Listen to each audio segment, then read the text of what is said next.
Okay, so this is a situation where you get surrounded by the police on all sides, and you're very vulnerable for raids and arrest. This is a situation that we will be putting ourselves in. The question here is, does the marathon have a response to police violence should they decide to raid the camp as a result of being kettled in? Yeah, I'm not familiar with the term kettled in, and I can't imagine this. Okay, I do not believe there's going to be any so-called, quote, police violence. Do we have a policy on that? Well, the answer is we don't, because we have never imagined it. We're a race, for God's sake. We're here to put on fun. I mean, our goal is to put on the best day for everybody who participates. That includes the runners, the walkers, the wheelchair people, our volunteers, the families that are coming to watch these people. I mean, running a marathon's running a marathon. I can guarantee you it's a challenge and it's an accomplishment.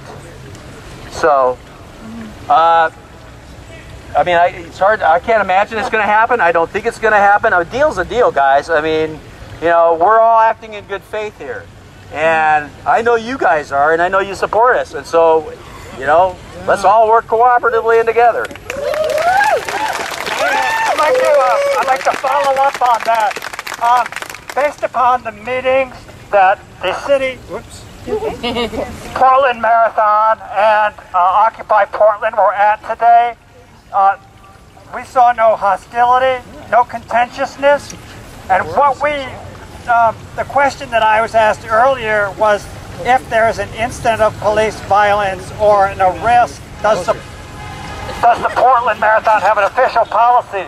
And the answer is, because those are so situational on a one-on-one basis, no, we don't have a policy, and those would have to be judged according to their own facts.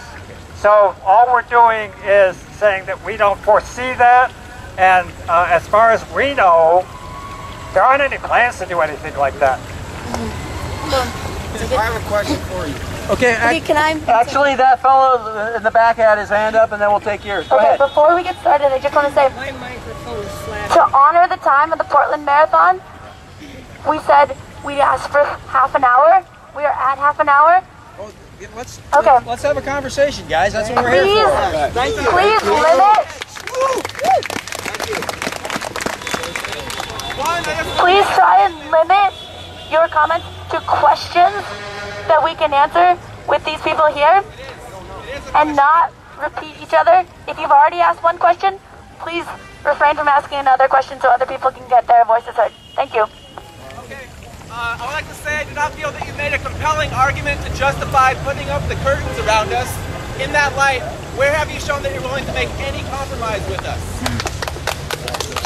Well, for one thing, we're willing to put a gate in two areas where there are no gates and no access, and a third gate so that we can safely make sure you guys can be here or can go on out to do whatever you're doing. We were right to do that anyway. Okay. All right, I'm going to take a stack. Hold on, you're going to give me a chance to speak, sir? I have something important for you. Mic check. Mic check. Mic check. Mic check. It sounds like to me. It sounds like to me. And also a couple of my peers. And also a couple of my peers. That rather than a compromise. You're giving us an ultimatum. You're giving us an ultimatum. To either leave the park in your secure zone. To either leave the park in your secure zone. Or be escorted out. Or be escorted out.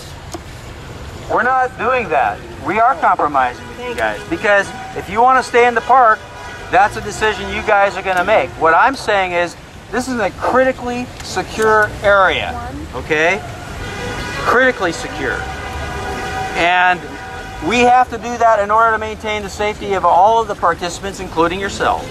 So we are accommodating. I mean, I'm sorry if we're not going as far as you would like, but the complete disaster happens when everybody else tries to get in as well, okay? And that cannot possibly happen. We just can't let that happen, because people follow each other, right?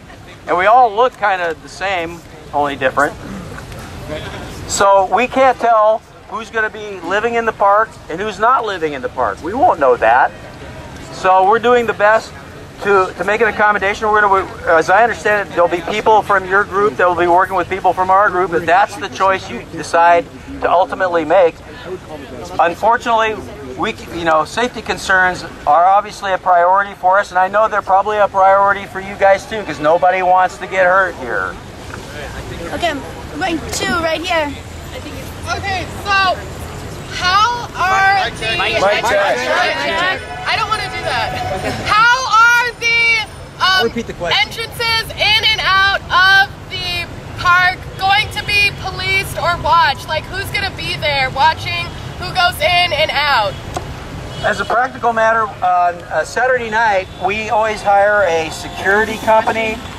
Okay, first of all, the question was, who's going to be watching who goes in and out? Well, obviously, we're going to have volunteers posted at 5th Avenue, 4th Avenue, and up here at the corner of the park to assist with that process. And as I understand it, y'all are going to have some folks who are going to be identified as assisting with that process too, so that we're all working cooperatively with that, okay? Other than that, I can't really give you, I know we'll have our volunteers there, and, people working the event and so forth. And then, of course, the participants and stuff. And we always have police presence here, because we always have police presence here. I mean, but it's not, we're not trying to lock you in, guys. I mean, literally, we've been planning this since October 10th of last year. Yes, sir. We've got a stack. We need number 3. Mic check. Mic check. First of all, I deeply respect the Portland Marathon. First of all, I deeply respect the Portland Marathon. Thank you. Second of all, I am wondering why all of this apparatus, especially the black tarps, is necessary. Has there been a legitimate security threat at any point? The answer is yes, there has. I'm not going to go into the details, but over the last 28 years, we've developed this process to ensure the security of everybody. We put blackout curtains there so that we make sure people aren't getting curious and trying to press their way into places, and they keep moving, because we need to keep the finishers moving down the street, Get them out of here. Obviously, we want them out and where they're supposed to go, with their families and so forth, and hook up with them, because that's what they're interested in too. That's why. It's a pure security, and yes, we do everything for a reason in this event. Okay, I'm sorry I messed up. There's 3, 4, 5, and then we'll do another round of stack. Mic check. Mic check. If we choose to march or participate in your marathon during the time of your marathon, can you guarantee the safety and protection of what we leave here? Probably not. I mean, it's going to be inside a fence where nobody's allowed to get into it. So I have to imagine it'll probably be probably safer on that day than any other day of the week, would be my guess. Okay. So 4, 5, and then we'll do another round of stack. 2 more questions until the next round. Mic check. Mic check. I understand that you don't want people going back and forth. But can we please pass goods and food between people? Well,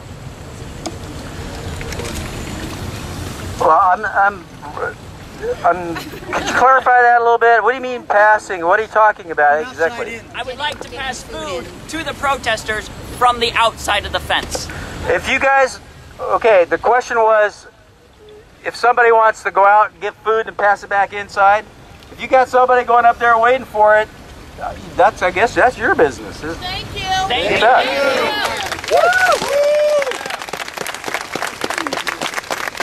Okay.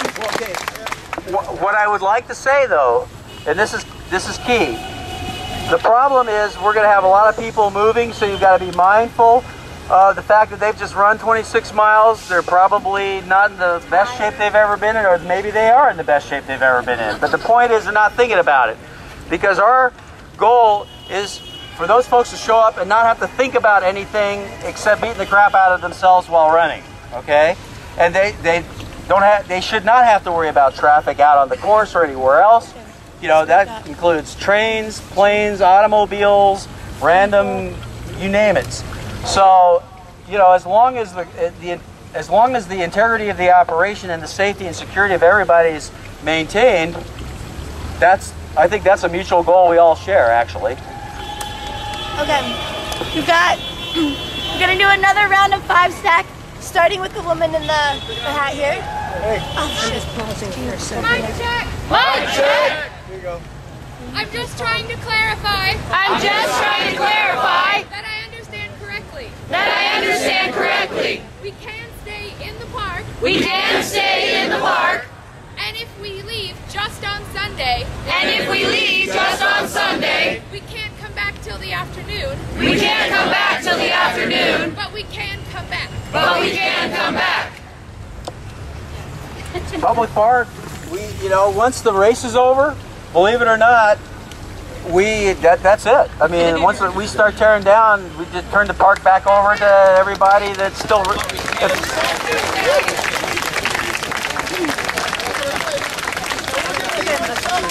skipped stack, I put out 5. Okay, we're not. No. Okay. Can I go? Mic check. Mic check. Mic check. Mic check. Understand. 4 degrees. Would our peaceful occupation as it stands right now Would our peaceful occupation as it stands right now get in the way or be a hindrance to get in the way or be a hindrance to the Portland Marathon? the Portland Marathon? It all depends on how you define the term. If you don't interfere with operations and everything goes smoothly, then obviously it's not a problem. It's only a problem if people decide they want to do something different. Let me give you an illustration, okay? We're very serious about, we don't let anybody just wander around in this area because we have so much going on race day that we limit where people can go. And when I say the people I'm talking about aren't you guys, we're talking about the people that are the organizers, the volunteers and so forth, okay? They're limited to being in here to do a specific job. If they aren't authorized to do that job or they don't need to be here, they're not authorized in here because there's too much going on. A lot of moving parts happening all at the same time. So the fact is, if we can coexist peacefully, which I think I have absolutely no reason to believe we cannot. I mean, there are people in this group who are running the Portland Marathon on Sunday, okay? So you want to support your friends. And God knows they need your support. They'll appreciate it, let me tell you. Okay, so I don't know if I'm answering your question, but the bottom line is, as long as operations aren't impacted, we're not impacted. Awesome. Okay, we got Case closed. The general happening around us. The general happening around us. Because we won't know. Because we won't know what's going on. what's going on. So that we just can know where we are or where traffic is moving. So we can know where we are or where traffic is moving. So we can know. Okay, I think I understand the question. Is somebody going to be talking to you with the black? Okay, let me tell you what it looks like down here on Sunday, all right? We're going to have a scaffolding that's probably 40 feet high over here at the finish line. There are going to be huge speakers up there because every single participant in the Portland Marathon is acknowledged by name as they come across the line, okay? Yay! Good for them.